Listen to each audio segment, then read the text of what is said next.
Nobody tells you that the most dangerous moment in a maximum security prison is not the first night. It's the second month. By then, the shock has faded, and you're left with something worse. Clarity. You now understand exactly where you are, exactly what it costs, and exactly how long it's going to last. That understanding doesn't set you free. It sits on your chest like concrete. And the question isn't whether you'll survive this place. The question is, what will be left of you when you walk out? Level 1. Intake. The day everything you were gets processed out of you. This is where it begins. Not with violence, not with chaos, with paperwork. You are handed a number. Not told a number, handed it on a strip of paper, like a receipt. Your name is still your name, technically. But from this moment forward, it runs a distant second. You are processed, photographed, stripped, showered with a chemical soap that smells like industrial indifference. Your clothes, the last physical artifact of your outside life, are folded into a bag and taken away. You are issued a uniform, gray or orange depending on the facility. It fits wrong. It was never meant to fit right. The intake area smells like floor cleaner and old metal. Fluorescent lights hum at a frequency that feels slightly wrong, like a note that's almost in tune but isn't. Nobody yells at you. Nobody needs to. The architecture does it for them. Every surface says the same thing. You are no longer in control of anything. You are assigned your housing unit. You are walked through corridors that echo. You pass men who look at you the way experienced travelers look at someone struggling with luggage at an airport. Not unkind, just detached. They've seen this before. They were this before. What nobody tells you is that the hardest part of level 1 isn't the fear. It's the waiting. You sit on a thin mattress in a cell that is approximately the size of a large bathroom, and you wait for something to happen. Nothing happens. The hours move like sediment. You learn very quickly that time in here does not flow. It accumulates, but that doesn't last. The waiting gives way to something else. Routine. And routine, in a maximum security prison, is both your enemy and the only thing standing between you and a complete psychological collapse. Level 2. The first weeks. Learning the architecture of survival.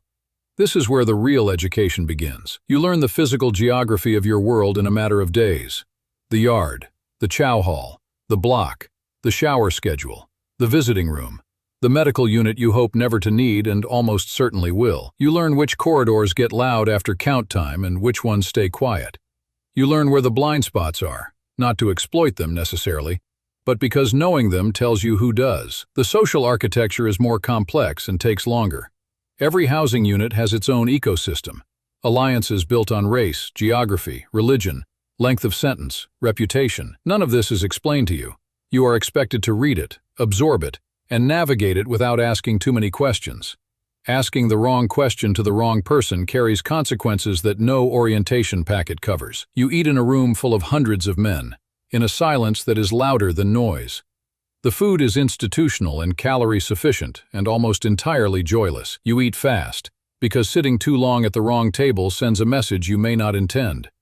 Everything here sends a message.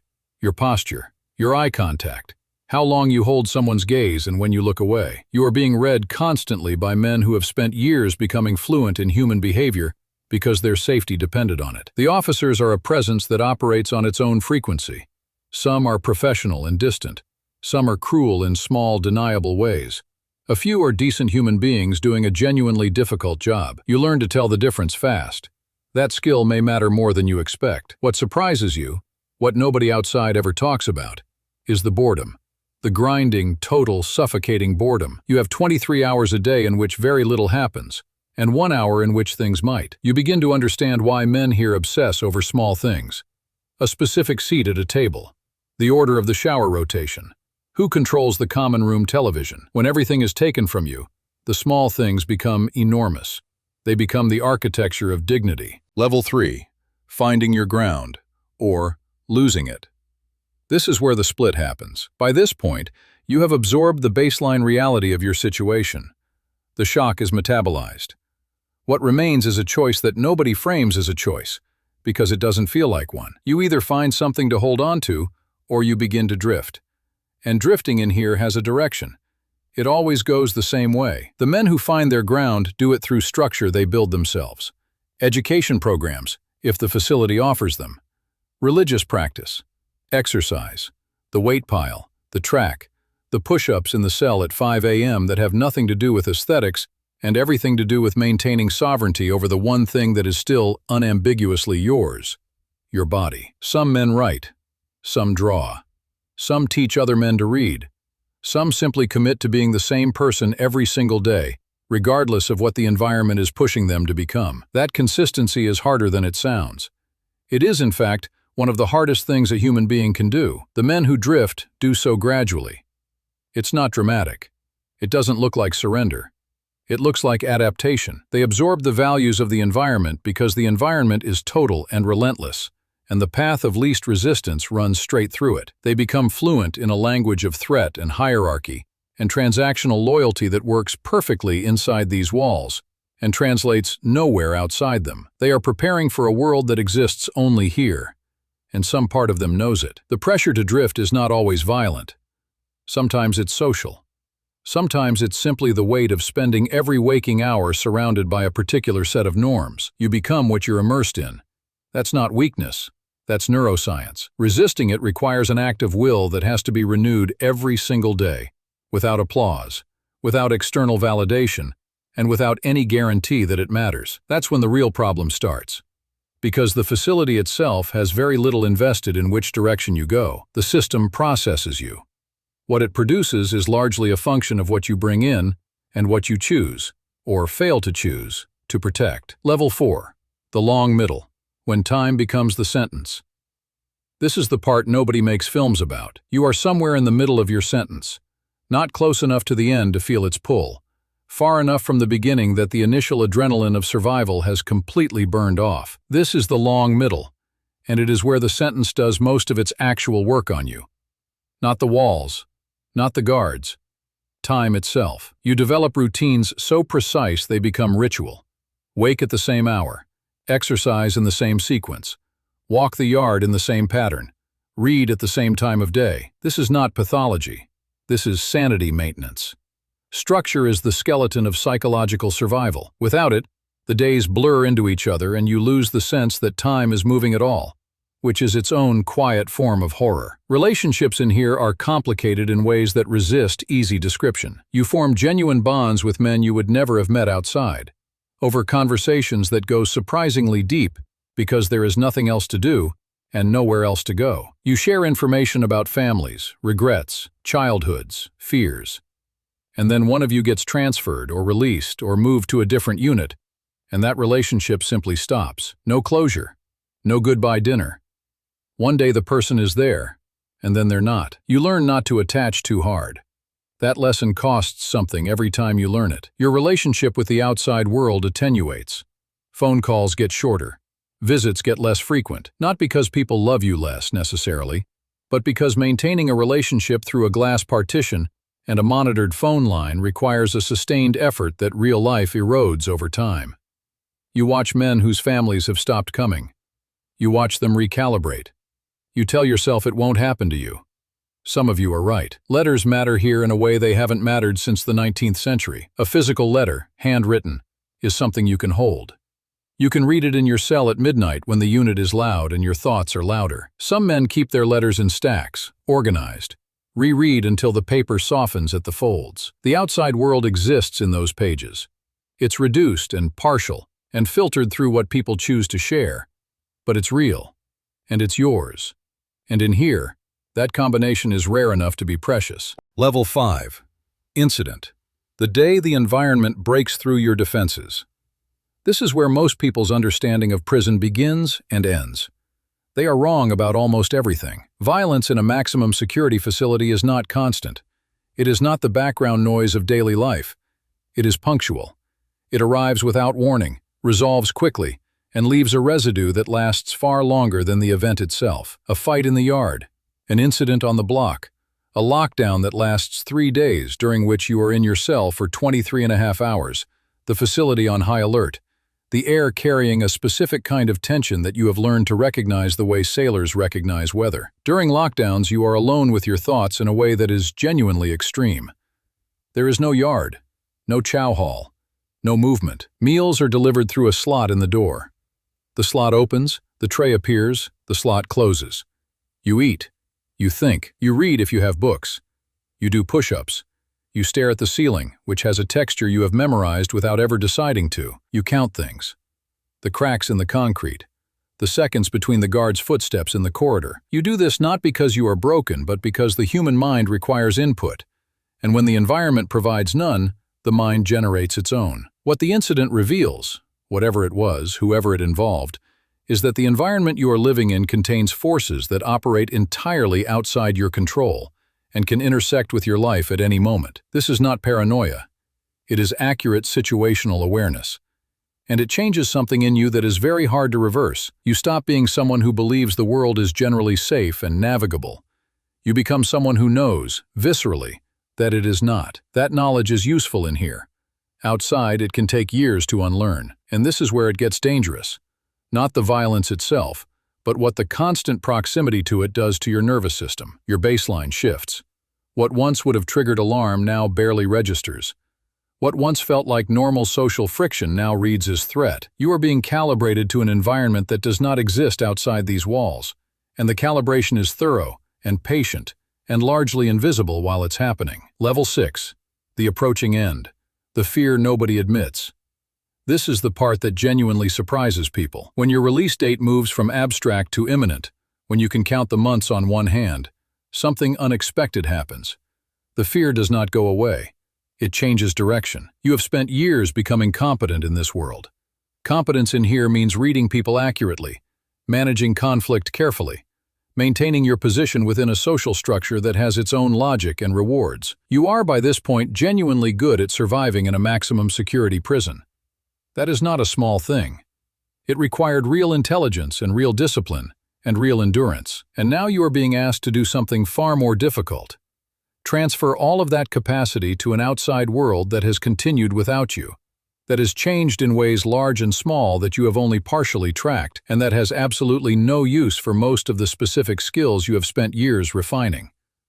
The man who could de-escalate a confrontation on the yard with a look and a word is not automatically equipped to navigate a job interview, a landlord application, a phone with 15 app updates waiting, a social landscape that has reorganized itself around technologies and norms that did not exist when you came in. The men who show the most fear at this stage are not the weak ones. They are often the most self-aware ones. They know what they're walking back into. They know what the recidivism statistics say. They know that the outside world has a poor track record of absorbing men who come out of places like this, and that the system that processed them in will process them back in with remarkable efficiency if they make a single significant mistake in the first 12 months. You lie on your bunk in your final weeks and you think about your first night here. The fear then was raw and physical and immediate.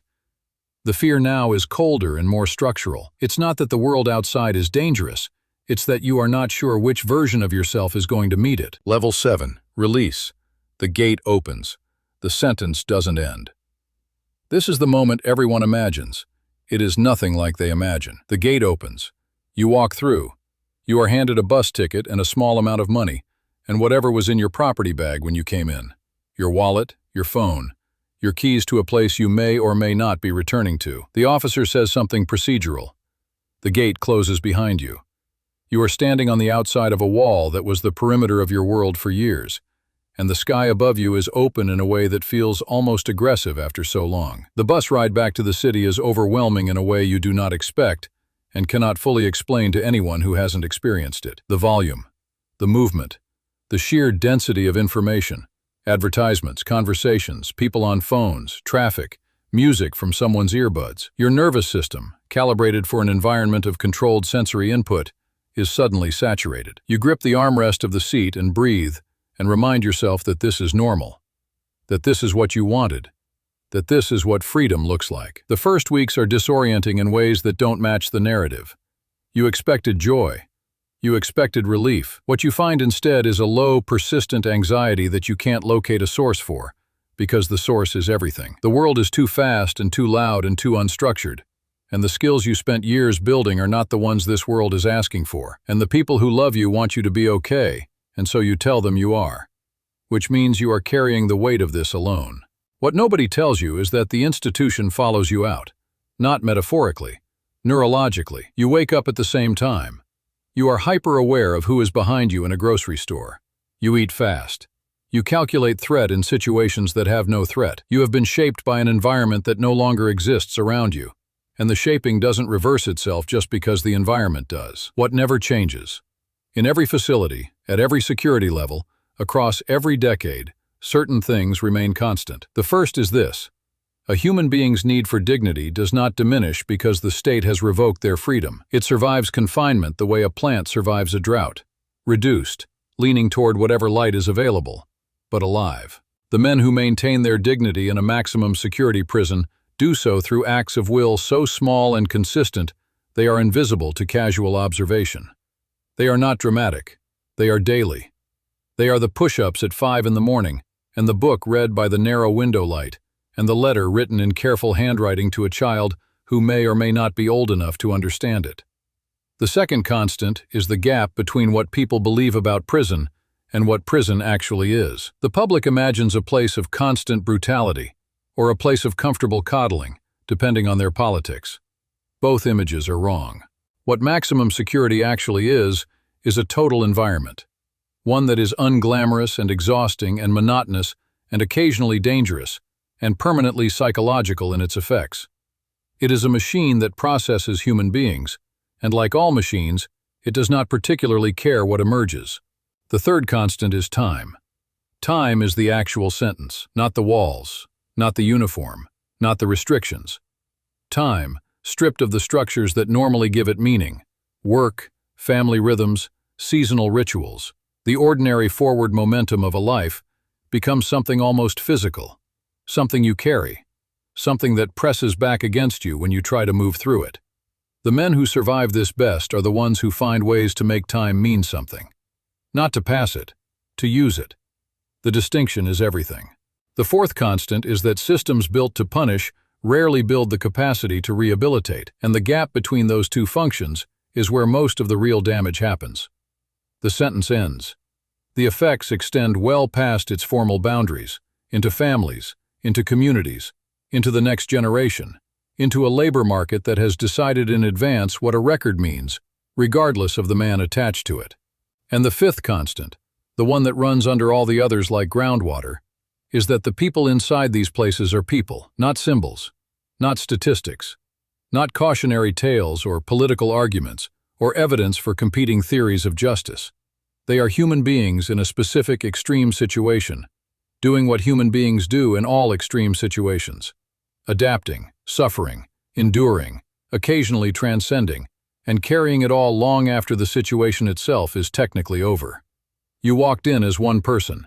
You walked out as someone who has lived inside the consequence of a decision, or a circumstance, or a system, and who now has to rebuild a life with whatever survived the process. That rebuilding is quieter than the incarceration. It gets less attention. It asks more of the person doing it, and it is, arguably, the harder sentence.